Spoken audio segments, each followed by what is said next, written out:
Hablaremos hoy de presagios. Atención. Alguna vez en este mismo programa hemos hablado de las sortes virgilianas y de las suertes de los apóstoles, que eran unas formas de adivinación que consistían en poner el dedo en un libro al azar y señalar un párrafo y extraer de ese párrafo una iluminación de futuro. Vayan consiguiéndome un libro cualquiera, no importa cuál. Un libro. Dale, tráeme un libro que vamos a hacer. Ahí está. Por ejemplo, tomamos un libro cualquiera, el más estúpido que a usted se le ocurra.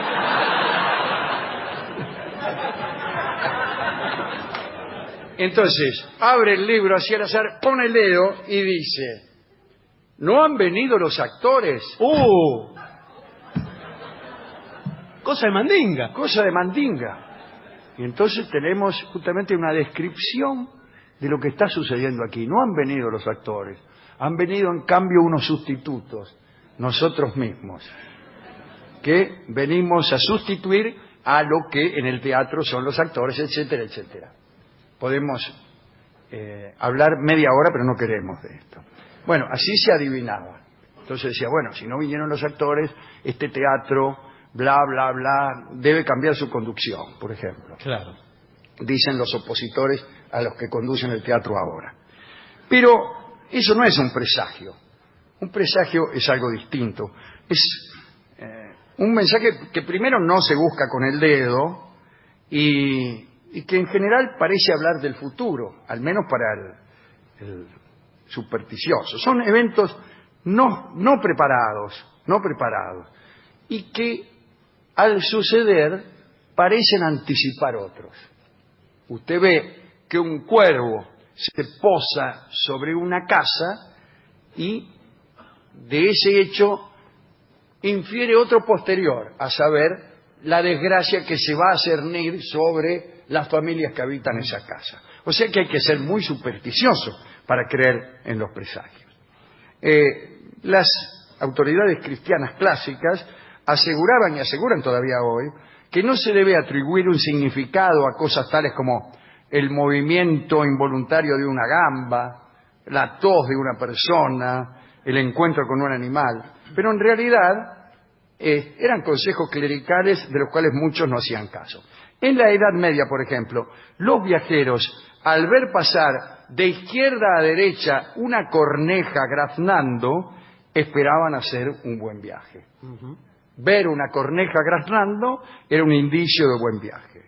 O una corneja graznando que pasa de izquierda a derecha, pues tendremos un buen viaje, decían. Cuando se llegaba a casa de un enfermo, si el caminante encontraba una piedra en el camino, la daba vuelta y se fijaba si había debajo de ella algún animal vivo. Si encontraba un gusano o cualquier insecto, pensaba que era presagio de que el enfermo sanaría. Si no se encontraba nada, pensaba que era presagio de que el enfermo moriría. Tal vez por eso la mayoría de los enfermos de la Edad Media morían. Solo por la escasa población de animales debajo de las piedras de los caminos. Incluso los médicos, antes que estudiar medicina, preferían repartir insectos en la parte de abajo de las piedras de los caminos que conducían a las casas de los enfermos. Quienes acompañaban a Carlomagno, digo ya en otro orden de cosas con él mismo, eran enormemente sensibles a los presagios. 3 años antes de la muerte de Carlomagno, aseguraban que había comenzado a manifestarse, o que habían comenzado a verse, infinidad de signos excepcionales que no dejaban lugar a dudas acerca de la proximidad de la muerte de Carlomagno. Todo el séquito de Carlomagno ya tenía para sí que el instante decisivo de la muerte de este hombre era inminente. Parece que apareció una mancha en el sol, parece que un pórtico se había derrumbado y les dio a entender la inminencia de esta muerte. Se incendió un puente en Maguncia. Bueno, qué duda cabe entonces. Hubo un accidente de equitación. Una inscripción honorífica presentaba muy deteriorada la palabra príncipe. Bueno, ¿qué pensaron los tipos? Se nos muere Carlomagno. El mismo Carlomagno no hizo caso de aquellos presagios ¿De qué manera podría hacer caso?, pregunto yo. Bueno, muriéndose. Consideró con desprecio aquellas creencias o fingió creer que no aludían a él. Debe ser algún otro, dice él, ¿no? Sin embargo, eso no impidió a Carlomagno que tomara la precaución de hacer un testamento. Poco después de estas señales, casi como certificando la perspicacia de algunos, Carlomagno murió. No se establece si aquellos presagios continuaron después de la muerte de Carlomagno. Esto podría ser interesante, dar lugar a una nueva institución, que no sería ya el presagio, sino del postsagio. Es decir, señales que aparecen, señales de la muerte de Carlomagno que aparecen después. Claro. Y dicen, ¿viste? ¿Qué te dije? No, eso no es un presagio. Claro, Por ejemplo, estas mismas cosas, se borra el nombre de Carlomagno. Un presagio. Esos son los éxitos fundamentales de los adivinos de estos tiempos, constituyen adivinanzas o aciertos hechos después que se muere un tipo. Se va a morir fulano. Se va a morir fulano o no se muere. Pero después que se murió, dice, yo ya lo había dicho. Claro. Bueno, no importa. Otra cosa que parece que en la antigüedad auguraba mala fortuna eran los tropiezos. Cuando Julio César desembarcó en África, tropezó y se cayó de cara al piso, se cayó. Se produjo al respecto un intenso debate entre los generales para ver si aquello era o no una señal nefasta. Y finalmente decidieron quedarse, no le fue tan mal porque conquistaron Egipto, destronaron a los Ptolomeos, etc. Otro tropiezo inicial fue el de Guillermo el Conquistador, que en 1066 desembarcó en Inglaterra y también se cayó de Bruces Willis. Sí. Y todos dijeron que era una mala señal, pero él mismo, Guillermo, dijo que no, que había querido tomar aquella nueva tierra con las manos y con la frente. Pero parece que un tiempo más tarde volvió a caerse y otra vez parece que volvieron a considerar que era una mala señal hasta que se enteraron que no era una mala señal, sino que era la muerte misma. O sea, se había caído y se había matado, lo cual era al mismo tiempo el presagio y el cumplimiento. Claro, el símbolo y la cosa.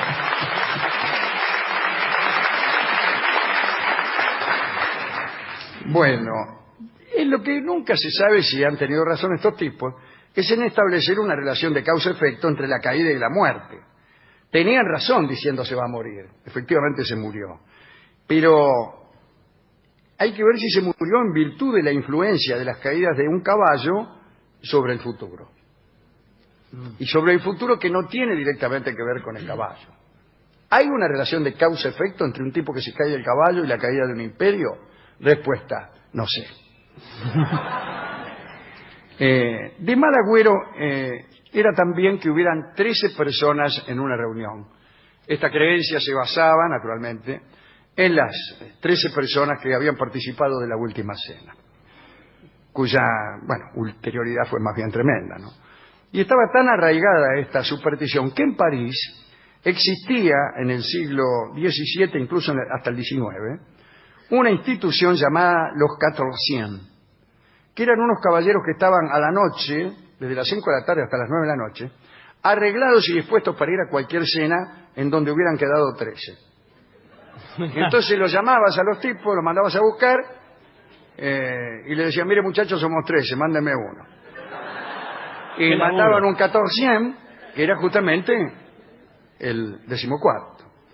Eran personas de mucha experiencia, buena presentación, y se alquilaban un pequeño estipendio, vos ibas allí. Otra creencia era que el estornudo era presagio de muerte. Dicen que la costumbre de contestar al estornudo ajeno con un buen deseo, como por ejemplo salud, nació por lo siguiente. Estornudar fue alguna vez signo de enfermedad epidémica y mortal. Parece que en tiempos del pontificado de San Gregorio, el aire estaba lleno de una podredumbre tan nociva que el que estornudaba moría indefectiblemente, moría. Entonces el Papa estableció una forma de rezo que que se aplicaba a las personas que estornudaban para prevenirlas de los efectos fatales. Pero hay otra historia rabínica que es mejor. Esta historia cuenta que Yahvé ordenó, poco después de la creación, que todo hombre vivo debía estornudar una vez en su vida y que en el mismo instante de ese estornudo su alma debía partir sin ninguna demora. Es decir, el que estornudaba se moría.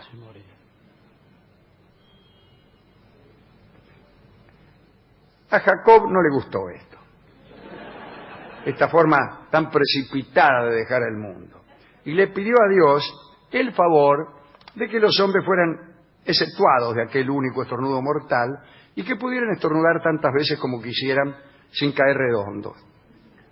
El ruego fue oído y desde entonces las personas estornudan sin morir, salvo aquellas que por casualidad justamente mueran a la salida de un estornudo, que son las menos. Según algunos, entonces no fue Gregorio el que puso el deseo de salud ante el estornudo, sino que quedó instituida la costumbre ya desde los tiempos de Jacob, ¿no? Para terminar, digamos que Napoleón era un experto lector de presagios. Cuenta Constance, el mayordomo, que escribió un libro lindísimo, que Bonaparte cuidaba con celo extremo sus espejos que él trasladaba incluso en campaña, pero que eran cuidados con gran celo porque él creía que si se rompía un espejo, la desgracia caería sobre sus tropas. Bueno, un día también tenía tipos que salían a matar lechuzas, para que las lechuzas no le chistaran, no los lechuceara a las tropas. Venían 200.000 franceses para invadir Rusia y las lechuzas... Y Napoleón, Cruz Diablo, con una gran 7, ¿no? No, para evitar eso, mandaba a la vanguardia a un batallón de exterminadores de lechuzas que las mataba todas para que no anduvieran lechuceando. Cambio lechuza portero, gritaba. Bueno, parece que en una de sus campañas en Italia se le rompió el vidrio de un retrato de Josefina. Él llevaba un retrato, Josefina, la mujer estaba en París, se le rompió el vidrio. Entonces tuvo miedo y no descansó hasta que Josefina viajó hasta donde él estaba, lo cual era 100.000 veces más peligroso que dejarla en París. Claro. Hizo 2.000 kilómetros a caballo, nada más que para tranquilizar al tipo que había roto un vidrio. Bueno, estas son algunas de las supersticiones relacionadas con presagios. A mí me gusta mucho el presagio en la obra artística, es decir, uno empieza a leer un libro y sucede algo que debe alertarlo al lector. Y si no despierta su alarma en ese momento, despertará su agrado intelectual cuando algo suceda. Por ejemplo, al principio del libro, un cuervo se posa sobre la casa de una familia. Y entonces, cuando ocurra algo en esa casa, nos acordaremos del cuervo. Y hay presagios más complejos, que no se sabe si son de buena o mala suerte, y que son piezas sueltas que el autor o el poeta deja caer en un momento, y que van a encontrar su verdadero lugar, Fausto o infausto, en la novela o en el poema, cuando la segunda cosa aparezca. El presagio, en realidad, consta de dos partes. Una es el presagio propiamente dicho, y la otra es el rebote del presagio, es el eco del presagio, que se da con el cumplimiento, o mejor todavía, con el cumplimiento retorcido del presagio, con el cumplimiento tramposo del presagio. Es el uso clásico de la promesa de los dioses. Los dioses prometen algo, y cuando se cumple mal, se cumple metafóricamente, se cumple tramposamente, imperfectamente. Y ese presagio, el presagio artístico, me gusta mucho. También hasta puede ser hasta en la música puede haber un presagio. Un pequeño acorde que está ahí, no se sabe por qué, después aparece de nuevo. Es un llamado en una de esas, que después es el tema central de una melodía, y el oyente dice, pero ya me lo había anticipado este hombre. ¡Qué suerte! ¡Qué suerte que existe ese tipo de relación poética, que es la mejor forma del presagio! Yo recuerdo una historia que contamos mucho aquí, que es la historia de la muerte de Catalina de Médici, a la que le habían pronosticado que iba a morir en las proximidades de Saint-Germain. Entonces, cuando se sintió enferma, primero, después de eludir durante toda su vida ese barrio, cuando se sintió enferma se fue lo más lejos que pudo de Saint-Germain. Ya se consideraba a salvo, pero vino un médico a atenderla, la tipa se sentía mal, el médico la atendió con muchísimo afán, y ella le preguntó cómo se llamaba para agradecerle, y él le dijo, Saint-Germain, señora. Y ella, a los 10 minutos, murió. Era una persona seria. Si usted hace esa premonición al principio de la obra, suponiendo que esta fuera una obra, cuando aparezca el doctor Saint-Germain va a decir, bueno. No es indicado un presagio en un radioteatro de esos que duran 3 años, porque cuando se cumplen ya cambiaron los actores, el presagio no puede ser muy anterior, no puede tardar millones de años en cumplirse. Y es mejor tampoco que no se cumpla al minuto.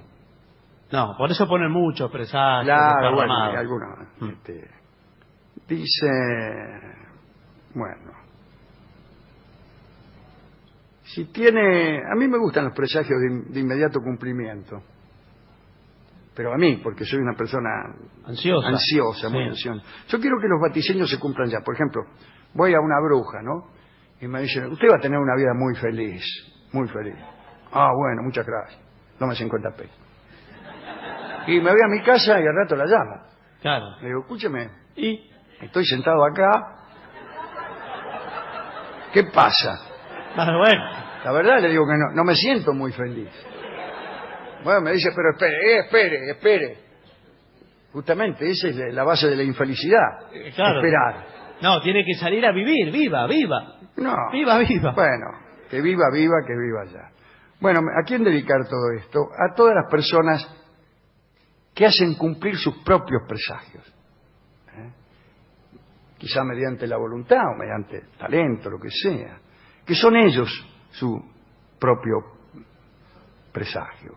Personas que son, o por su fortaleza, por su belleza, por su determinación, presagios de ellas mismas. Entra la tipa y usted dice, acá va a pasar algo.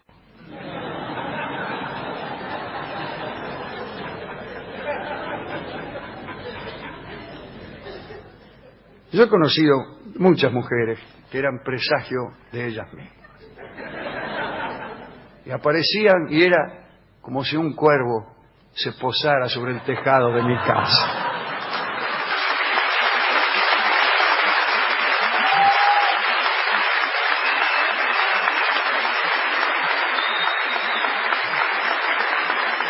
Hemos ido a la discoteca y le pregunté qué disco de los que él tenía, el discotecario, ¿no?